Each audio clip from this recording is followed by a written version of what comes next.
I've had a really good run of luck on this trip. I've flown obscure airlines to obscure countries with very tight connections that I shouldn't have been able to make on separate tickets, and everything's worked out fine. So it only stands to reason that my luck will run out eventually, and it has today. I'm currently in Montevideo in Uruguay, and I should at this moment be in Buenos Aires in Argentina. Currently, the staff at the airports in Buenos Aires have gone on strike, which means my flight from Uruguay to Argentina has been cancelled, and my flight from Argentina to New Zealand has been delayed by 20 hours or so. So I've had a bit more time in Montevideo, which is awesome, and I will take the ferry back to Buenos Aires tonight, and we'll spend the night there, and then I'll actually have a day mostly around the airport tomorrow before I fly out quite late in the afternoon to Auckland. And in unrelated issues, Air New Zealand has been having technical issues with their Boeing 787s, which I was originally booked on.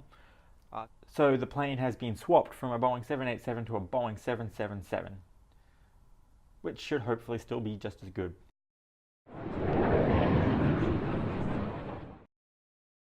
Please press subscribe to follow my adventures around the world, and press the bell icon to receive a notification when a new video is released every week. And I'm laying on a windowsill at Buenos Aires Ezeiza International Airport, which is chaos.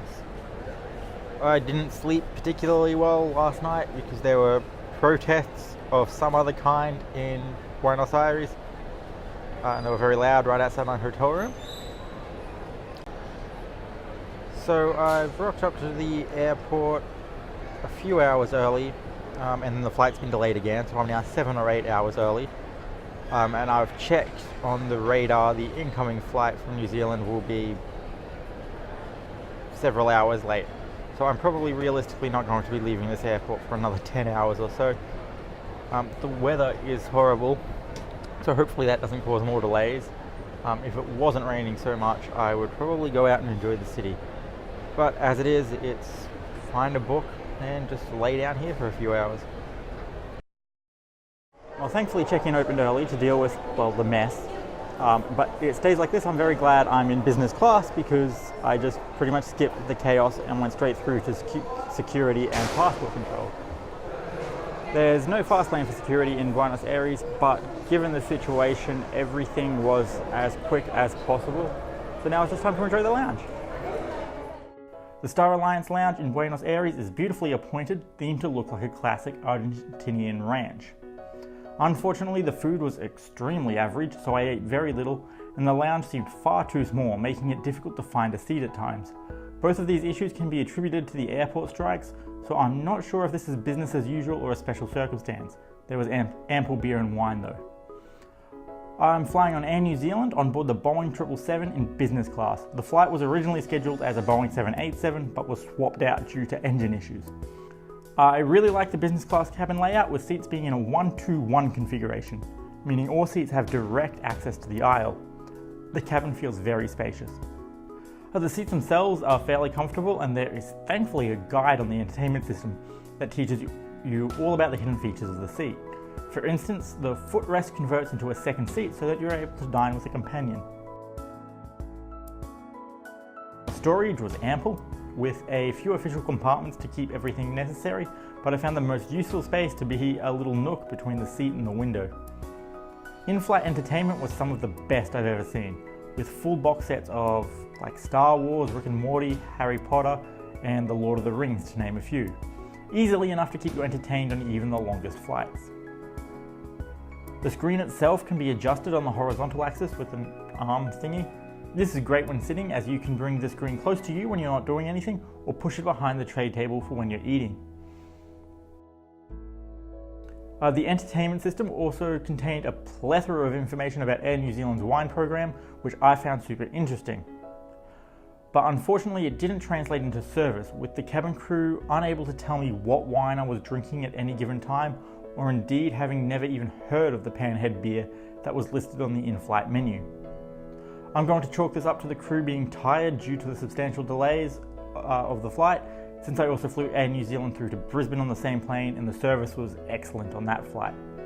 Since it's obvious Air New Zealand wants to really focus on wine and highlight New Zealand wine, I would really recommend them instituting an in-flight wine tasting or wine flight. It would be a good addition and seemingly fit right into their ethos.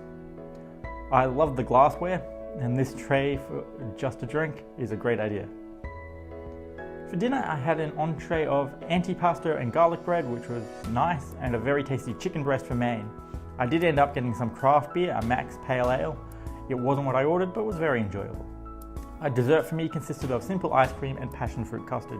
When it came to sleeping time, I just went to the bathroom, and by the time I was back, the crew had happily made my bed. The seat reclines fully flat and is topped with a mattress and duvet and comfortable pillows. The seats all face into the aisle, which means your feet are susceptible to being bumped as other people make their way past you, but I still felt like there was a good degree of privacy. Unfortunately, when sleeping, the entertainment screen was too low and it rested on my belly, which made it impossible to sleep on my side, so I actually had to stow the screen to be able to rest comfortably. Aside from this, the bed was extremely comfortable and a great way to end a few hectic days of being delayed.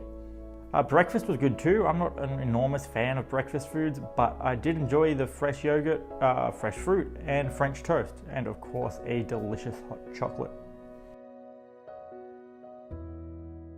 So all in all, my experience was a good one, despite everything being against me this time. The service was not as cohesive as it should have been, but given the delays, this was completely understandable. The hard product is good, I just wish the entertainment screen was like height adjustable. So easy. Thanks for watching this generic travel vlog. This is the second last video on my around the world trip, but I have plenty of other trips and flight reviews coming up, so make sure to subscribe if you haven't already. Happy travels.